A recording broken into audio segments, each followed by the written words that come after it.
Hello मेरे प्यारे से दोस्तों, इस एपिसोड के स्टार्टिंग में यू हाउ आसपास की स्पिरिचुअल एनर्जी को कलेक्ट करके उसे वो यहाँ पे अपनी सोल पावर से फ्यूज करके वहाँ पे उस स्पिरिचुअल एनर्जी को सॉलिड फॉर्म में कन्वर्ट कर रहा होता है, बिल्कुल दीदयान की स्पिरिचुअल एनर्जी की तरह। मगर ये पावर इतनी ज़्यादा स्ट्रांग होती है जिसे यू हाउ अपनी अभी की कल्टीवेशन के अकॉर्डिंग इसे एब्जॉर्ब नहीं कर सकता है। मगर वो अभी ज़्यादा देर तक अगर इस टेक्निक को यहाँ परफॉर्म करेगा तो ये जगह भी ब्लास्ट हो सकती थी। इसलिए यू हाउ डिसाइड करता है कि वो कहीं दूर जंगल में जाकर के इस पावर को सही ढंग से टेस्ट करेगा कि आखिर ये कितनी ज़्यादा वायलेंट है। तभी यू हाउ एक जंगल में आता है और उस स्पिरिचुअल पावर को रैंडमली छोड़ देता है, जहाँ पे वो स्पिरिचुअल पावर आसपास में 1000 किलोमीटर दूर के एरिया से भी नेचुरल एनर्जी को बहुत ही तेजी से अपने अंदर खींच रही होती है। और ये एनर्जी अब इतनी ज़्यादा हो चुकी थी कि वहाँ पे एक ब्लास्ट होता है और इस ब्लास्ट को दूर आर्मी कैंप के सोल्जर्स भी देख पाते हैं। वहीं पे यू हाउ वापस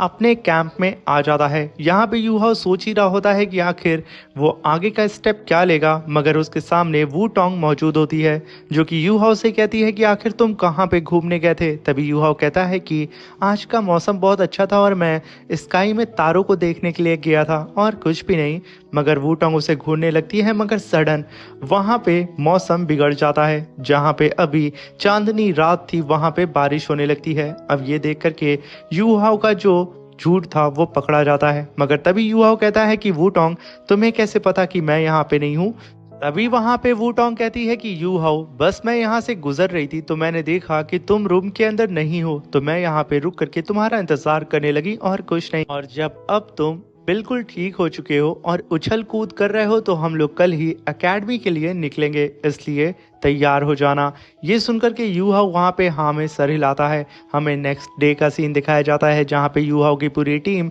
एकेडमी की तरफ निकलने के लिए तैयार हो चुकी थी। मगर सडन उन लोगों को पीछे से सोल्जर की आवाज़ आती है और वो उन सबको रोकते हुए कहता है कि सीनियर्स आप लोग प्लीज़ यहाँ पे रुक जाएं, क्योंकि मार्शल और प्रिंसेस ने और साथ में एम्परर ने आप लोगों की खातिर अवार्ड सेरेमनी को ऑर्गेनाइज करने के लिए कहा है, जिसमें आपको master Yu Hao Nobel prize दिया जाएगा, इसलिए प्लीज़ आप लोग रुक जाएं। मगर वहाँ पे यू हाउ आगे बढ़ते हुए कहता है कि मुझे यहाँ पे कोई भी रिवॉर्ड नहीं चाहिए, फ़िलहाल के लिए मुझे बहुत ही जल्दी एकेडमी में लौटना है क्योंकि मुझे और भी ज़्यादा काम है। इसलिए आप मेरी तरफ से मार्शल, प्रिंसेस और एम्परर को थैंक यू बोलिएगा। अब यू हाउ की बात को सुन करके वहाँ पे क्वीन कहती है कि यू हाउ का क्या दिमाग फिरा हुआ है, हमें यहाँ पे नोबेल प्राइज मिल रहा है, हमें ये लेना चाहिए, मगर इस बेवकूफ़ को तो एकेडमी जाने का भूत सवार है। मगर तभी वहाँ पे यू हाउ उस सोल्जर को ग्रीट करके वहाँ से तुरंत निकल जाता है।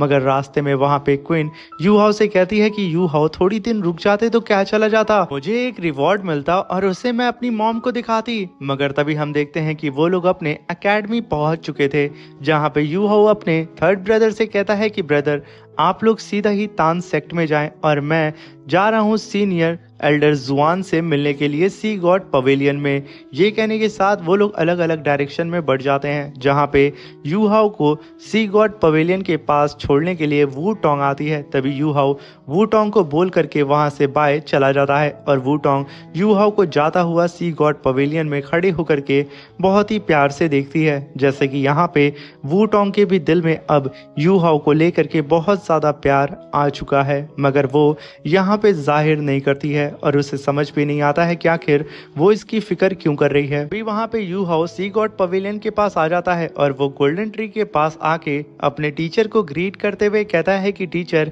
मेरी फाइट सीनियर ये से हुई थी जो कि अब डेथ गॉड दालाओ बन चुकी हैं सन मून एम्पायर की। टीचर आप मुझे सुन तो रहे हैं ना। मगर यहाँ पे उसके टीचर मुलाद का कुछ भी रिस्पॉन्स नहीं आता है उस गोल्डन ट्री से। मगर तभी पीछे से एल्डर जुआन की आवाज़ आती है और वो कहते हैं कि यू हाउ तुम्हें पता होना चाहिए जब एल्डर मुलाद मेरे साथ फ्यूज होकर के दीतयान से फाइट किए थे, उसकी वजह से उनकी सोल बहुत ही ज़्यादा डैमेज हो गई थी और उन्हें इस समय रिकवरी की ज़रूरत है, इसलिए वो गोल्डन ट्री के अंदर अभी रेस्ट कर रहे हैं, इसलिए वो फिलहाल के लिए कोई भी रिस्पॉन्स नहीं करेंगे। ये कहने के साथ वो यू हाउ को लेकर के सी गॉड पवेलियन के अंदर आ जाते हैं और तभी वो यू हाउ से कहते हैं कि यू हाउ अभी प्रेजेंट टाइम की जो सिचुएशन है हमारी हमारी सन मून एम्पायर के पास अब 2 अल्टीमेट टाइटल लेवल के दालाओ मौजूद हैं, जिसमें से एक मिस ये हैं और दूसरी लॉन्ग जियाओ। हमें तो ये नहीं पता था कि मिस ये अभी तक जिंदा हैं, मगर ये हमारे लिए यकीनन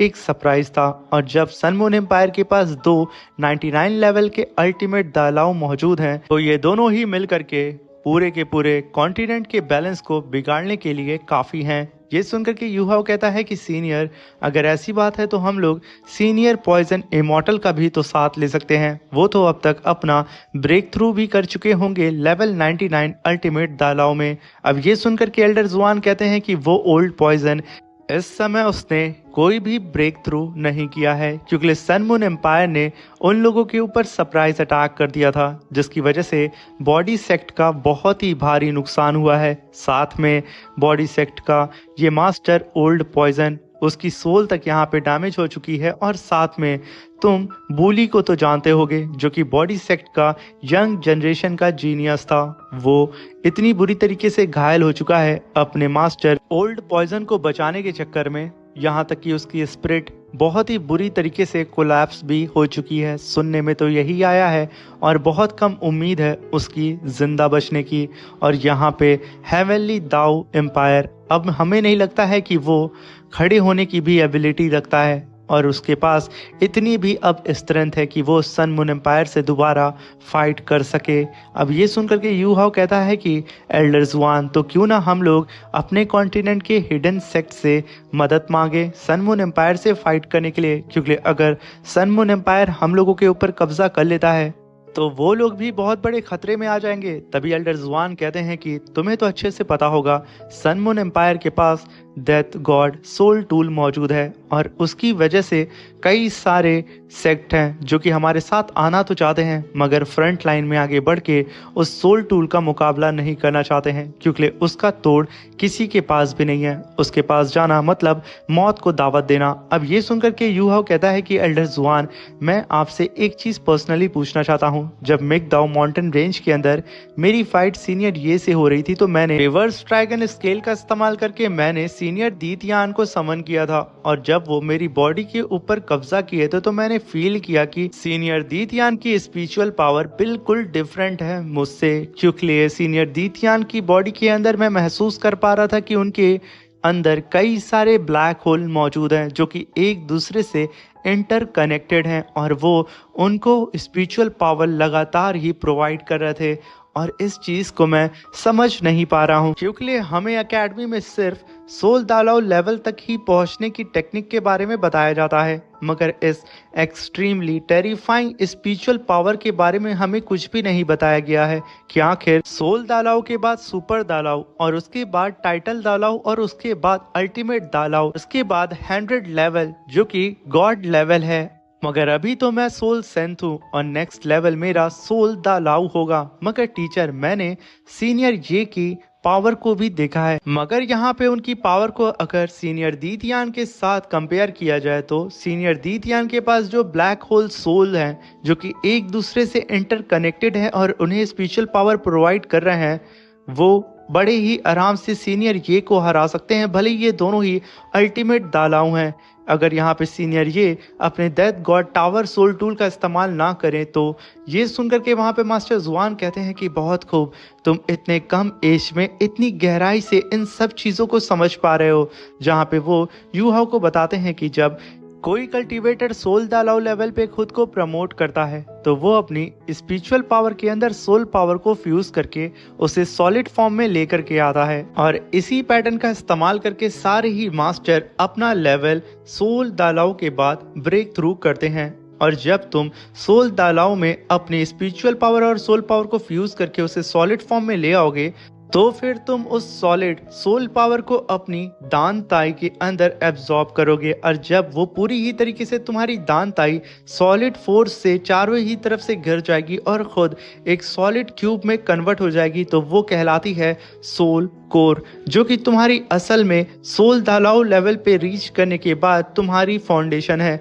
और इसके बाद ही तुम अपना सुपर दालाओ और टाइटल दालाव लेवल और फिर अल्टीमेट दालाव लेवल, इन सारे ही लेवल को ब्रेक थ्रू कर सकते हो इसकी एनर्जी का इस्तेमाल करके। जो कि देखा जाए तो तुम्हारे सोल कोर की पावर बहुत ही ज्यादा स्ट्रांग हो जाएगी। ये सुनकर के वहां पे यू हाओ कहता है कि इसका मतलब दी तियान की स्ट्रेंथ का राज यही है। तभी वहां पे एल्डर जुआन कहते हैं कि हाँ, सही भी और गलत भी, क्योंकि यहाँ पे दी तियान ने जिस प्रिंसिपल का इस्तेमाल किया है वो बिल्कुल उलट है हम लोगों से। ये कहने के साथ एल्डर जुआन अपने पाम के अंदर स्पिरिचुअल पावर को गैदर करते हैं और उसके अंदर सोल पावर को डाल देते हैं। और जैसे ही ये दोनों पावर आपस में फ्यूज होती है तो उनके हाथ में एक छोटा सा ब्लैक होल अपीयर हो जाता है, जिसे दिखाते हुए वो यू हाओ को बताते हैं कि मैं इस ब्लैक होल को सिर्फ कुछ पल के लिए ही समन कर पाता हूँ, मगर दी तियान इसे कंटिन्यू यूज करता है और उसकी बॉडी के अंदर मल्टीपल ब्लैक होल मौजूद है। यही डिफरेंट है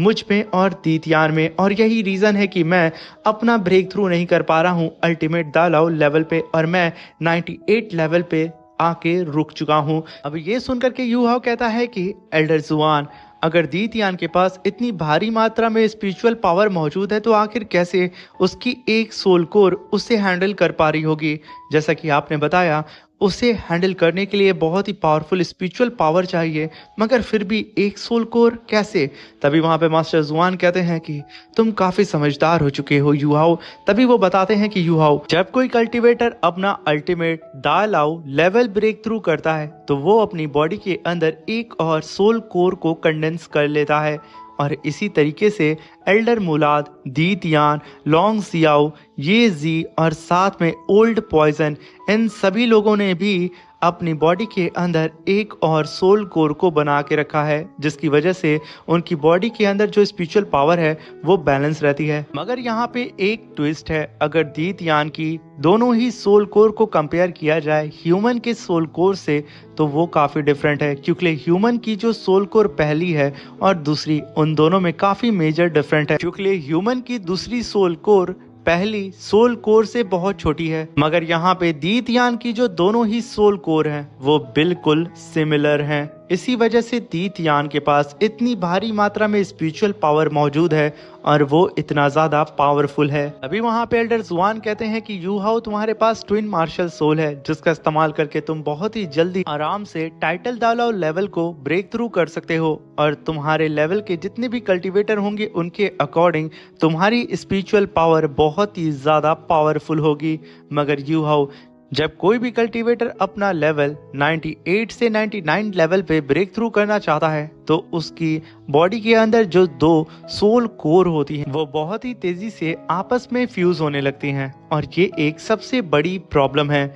यू हाओ, इस फ्यूजन को हमें रोकना पड़ता है और भारी मात्रा में स्पिरिचुअल पावर को एब्जॉर्ब करके अपनी दोनों ही कोर को बैलेंस करना पड़ता है और अल्टीमेट दालाव लेवल पे खुद का ब्रेक थ्रू करना पड़ता है। चूंकि जब हम अल्टीमेट दालाव लेवल पे खुद का ब्रेक थ्रू कर लेते हैं और फिर जब हम इन दोनों ही कोर को आपस में फ्यूज करते हैं, हमारे पास इतनी पावर तब हो जाती है जब हम गॉड लेवल पे ब्रेक थ्रू कर सकें। मगर इन दोनों ही कोर को आपस में फ्यूज करना अल्टीमेट दालाव लेवल पे आकर के ये लगभग इम्पॉसिबल होता है। तभी वहां पे यू हाओ कहता है कि एल्डर जुआन, मैं अपने इस लेवल पे अपनी सोल कोर को बनाना चाहता हूँ, प्लीज आप मुझे गाइड करें। तभी वहां पे एल्डर जुआन कहते हैं कि बिल्कुल, मैं यहाँ पे पर्सनली तुम्हें गाइड करूंगा, तुम यहाँ पे ट्राई कर सकते हो, और अगर यू हाओ तुम इसमें कामयाब हो जाते हो तो तुम बहुत ही तेजी से अपना अगला लेवल ब्रेक थ्रू करोगे, क्योंकि तुम्हारी बॉडी में बहुत ही तेजी से स्पिरिचुअल पावर आना स्टार्ट हो जाएगी। मगर इस प्रोसेस को कर पाना यू हाओ बहुत ही ज्यादा मुश्किल होता है, इसलिए जरा ध्यान रखना। ये सुनकर के यू हाओ कहता है कि एल्डर जुआन, ठीक है। ये कहने के साथ वो वहीं पे बैठ करके आसपास की स्पिरिचुअल पावर को गैदर करता है और उसके अंदर अपनी सोल पावर को फ्यूज करके स्पिरिचुअल पावर को पूरी ही तरीके से सॉलिड फॉर्म में ले आता है। और तभी हम देखते हैं कि ये सब देख करके एल्डर जुआन कहते हैं कि यू हाओ, मैं भी यहाँ पे देखना चाहता हूँ कि आखिर तुम कब तक इस टेक्निक को परफॉर्म कर सकते हो। वहीं पे यू हाओ अपनी पूरी जी जान लगा करके वहां पे अपनी मेरिडियंस के अंदर यानी कि दांताई के अंदर इस सॉलिड सोल पावर को अब एब्जॉर्ब कर रहा होता है, जिसकी वजह से यू हाओ की सोल सी और आसपास का पूरा एटमॉस्फेयर एकदम हिल सा जाता है। अब यहाँ पे यूहाओ को इस टेक्निक को परफॉर्म करने की वजह से उसकी 50%, 60% और 70% लगभग सोल पावर खत्म हो जाती है। ये देखकर के एल्डर जुआन कहते हैं कि मुझे लगा नहीं था कि ये इतनी देर तक यहाँ पे टिका रहेगा। वहीं पे यूहाओ की बॉडी के अंदर से इतनी भारी मात्रा में स्पिरिचुअल पावर निकल रहा होता है कि वो सी गॉड पवेलियन के बाहर तक नजर आ रहा होता है, जिसे देख करके सारे मास्टर एकदम सी गॉड पवेलियन के करीब आ जाते हैं और कहते हैं कि ये ऑरा तो एल्डर जुआन के रूम के बाहर से आ रहा है। इस स्पिरिचुअल ऑरा को देख करके सबको यही लग रहा होता है कि कोई सुपर दलाव लेवल पे अपना ब्रेक थ्रू करने वाला है, यानी कि 95 से लेकर के 98 लेवल के बीच में। मगर इन्हें ये नहीं पता होता है कि आखिर ये कौन है जिसे एल्डर जुआन गाइड कर रहे हैं। सब के सब हैरान होकर के बाहर खड़े होकर के उस प्योर स्पिरिचुअल एनर्जी को देख रहे होते हैं। वहीं पे वू टोंग जो कि दूर खड़ी होकर के सी गॉड पवेलियन के अंदर से लाइट निकलता हुआ देख के कहती है कि मैं गलत नहीं हूँ, ये पक्का यूहाओ का ही बच्चा होगा जिसे हमेशा ही चुल मची रहती है कल्टीवेशन की। मुझे यकीन है कि वो इस समय अपना ब्रेक थ्रू कर लेगा। और वहीं पे हम यूहाओ को देखते हैं जो कि उसकी सोल उसकी बॉडी के अंदर मौजूद उस ब्लैक होल के अंदर खींची जा रही होती है, जो कि असल में उसकी दानताई यानी कि मेरिडियंस के अंदर मौजूद होता है, जिसकी वजह से पूरी की पूरी सोल सी यूहाओ की कांपने लगती है। सब एकदम हैरान हो चुके थे, यहाँ तक कि एल्डर जुआन यूहाओ को वहां पे थोड़ी देर और होल्ड करने के लिए बोलते हैं। तभी यूहाओ खुद को वहां पे स्टेबल करता है, मगर उसकी सोल में यहाँ पे क्रैक्स पड़ने लगते हैं। अब ये देख करके एल्डर जुआन कहते हैं कि अब यहाँ पे मुझे अपनी सोल फोर्स का इस्तेमाल करके यूहाओ के कोर को यहाँ पे सील करना होगा, वरना यहाँ पे यूहाओ को बहुत ही बुरी तरीके से इंजरी हो सकती है। अब ये कह करके वो भी वहाँ पे स्पिरिचुअल पावर को समन करके अपनी सोल पावर के साथ फ्यूज करके यूहाओ की बॉडी के अंदर जा रही स्पिरिचुअल पावर को सील करने के लिए आगे बढ़ते हैं। क्योंकि अब यूहाओ लगभग 89% अपनी स्पिरिचुअल पावर को खत्म कर चुका था। अब ये सेंस करके वहां पे त्यांगमिंग समझ चुका था कि यूहाओ खतरे में है। वो अपनी पावर को रिलीज करता है और अपने बीस्ट फॉर्म में आकर के तुरंत यूहाओ के पीछे लाइफ रिफ्लेक्शन शील्ड को समन करता है और यूहाओ को वहां पे बैकअप देने लगता है, जिसकी वजह से यूहाओ जो कि ब्लैक होल के अंदर उसकी सोल खींची जा रही थी, यूहाओ को वो प्रोटेक्ट करने लगता है और कहता है कि ब्रदर तुम आगे बढ़ो, मैं तुम्हारे साथ हूँ। अब ये देख करके मास्टर जुआन को समझ में नहीं आता है कि आखिर यूहाओ की सोल सडन स्टेबल कैसे हो गई। वहीं पे त्यांगमिंग को यूहाओ की मदद करता हुआ देख करके आइस एम्प्रेस कहती है कि त्यांगमिंग तुम पागल तो नहीं हो गए हो, तुम यहाँ पे अपनी ओरिजिन की पावर यूहाओ की बॉडी के अंदर ट्रांसफर करके उसे यहाँ पे स्टेबल कर रहे हो। क्या तुम यहाँ पे भूल गए हो कि अगर यूहाओ गलती से भी फेल हो जाता है गॉड लेवल को अचीव करने में, एक गॉड बनने में, और अगर वो इस दुनिया में किसी भी महामारी या फिर किसी अटैक से मारा जाता है तो तुम भी यहाँ पे उसके साथ मर जाओगे। तभी वहां पे त्यांगमिंग कहता है कि जब पहली बार मैंने यूहाओ को चूज किया था तभी मैंने डिसाइड कर लिया था कि मैं इसके साथ ही जीऊंगा और इसके साथ ही मरूंगा, इसलिए मुझे यहाँ पे कोई भी गम नहीं है। वहीं पे मास्टर जुआन यूहाओ की सोल फोर्स को देख के एकदम हैरान हो जाते हैं, क्योंकि इस समय यूहाओ ने अपनी स्पिरिचुअल पावर के लिमिट को क्रॉस कर दिया था और अगर इस समय एल्डर जुआन यूहाओ की मदद करते हैं तो यूहाओ को इसका बहुत ही भारी खामियाजा उठाना पड़ेगा। हो सकता है कि ये पावर यूहाओ के ही ऊपर बैकलैश कर दे और उसे कोमा में भेज दे, इसलिए एल्डर जुआन चुपचाप पीछे खड़े होते हैं। वहीं पे हम यूहाओ को देखते हैं जहाँ पे यूहाओ के साथ त्यांगमिंग स्पिरिचुअल फॉर्म में आकर के उसके फोरहेड से फ्यूज होता है और यूहाओ एक काफी पावरफुल स्पिरिचुअल अटैक अपने सामने मौजूद सॉलिड स्पिरिचुअल पावर के ऊपर करता है और उसे पूरी ही तरीके से रिफाइन करके अपने बॉडी के अंदर एब्जॉर्ब करने लगता है। अब ये देख करके एल्डर जुआन और भी ज्यादा एकदम हैरान हो जाते हैं। वहीं पे यूहाओ की सोल सी के अंदर बहुत ही तेजी से स्पिरिचुअल पावर फ्लो करने लगती है और एक ही जगह पे जा करके इकट्ठा होने लगती है, जहां पे ये सब देख करके अब एल्डर जुआन एकदम हैरान होते हुए कहते हैं कि अब मैं यहाँ पे क्या करूं। मगर वहीं पे हम यूहाओ को देखते हैं जो कि अपनी सोल सी के अंदर देख रहा होता है कि वो इस समय उसने एक सोल कोर को बना लिया है, यानी कि अपने खुद के सोल कोर को, और उसके साथ यूहाओ कनेक्ट भी हो चुका है, जो कि यकीनन बहुत ही ज्यादा विशाल नजर आ रहा होता है। और इसी के साथ मेरे प्यारे से दोस्तों ये शानदार सा एपिसोड खत्म होता है। नेक्स्ट एपिसोड देखने के लिए 2K लाइक और 500 कमेंट को कंप्लीट कर दें। मैं इसका नेक्स्ट एपिसोड तुरंत ही अपलोड कर दूंगा। Thank you for watching. Bye bye, take care.